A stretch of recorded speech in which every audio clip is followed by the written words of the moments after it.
So that's what the end of the world looks like, Minister General Reginald Ellison thought, as he watched the Golden Shuttle approach the small orbital spaceport. Ellison stood on the spaceport's narrow but private observation deck, along with 3 other top ministers of his planet's government. They were alone, momentarily free from the press and the public, and they could speak openly if they chose, but instead they watched in anxious silence. Below them lay their home, the ocean world of Galapagos, a great blue sphere thick with clouds and speckled with tiny green bits of land. The people of Galapagos were as fragmented as the islands and archipelagos of their world, and had warred for decades over those scarce bits of land.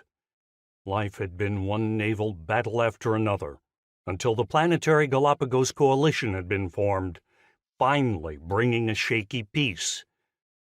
As a much younger man, Ellison had commanded a small deep submersion submarine in those island wars, moving between the stormy ocean surface and the network of deep trenches below, the planet's treacherous underwater highways. He had faced off against boats larger and better armed than his own, enemy destroyers and battleships as well as subs. However, this unarmed Golden Shuttle creeping quietly toward them through space was far more threatening than any of those old naval ships. On the surface, the shuttle looked harmless, a sleek luxury craft, gold and white, the colors of planet Carthage and its empire. Such a fine-grade executive vehicle was a rare sight here in the rougher, poorer outer worlds.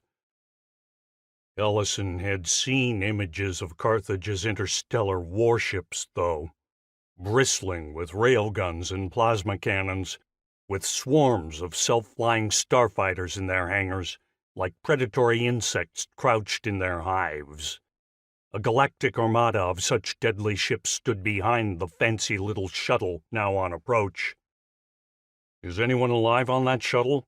Ellison asked his Minister of State, Navra Coraline, who stood on Ellison's left side. "No, no one alive. Just the ambassador and his honor guard," Coraline replied. She wore the flowing sea-green robes of her people, the Aquaticans.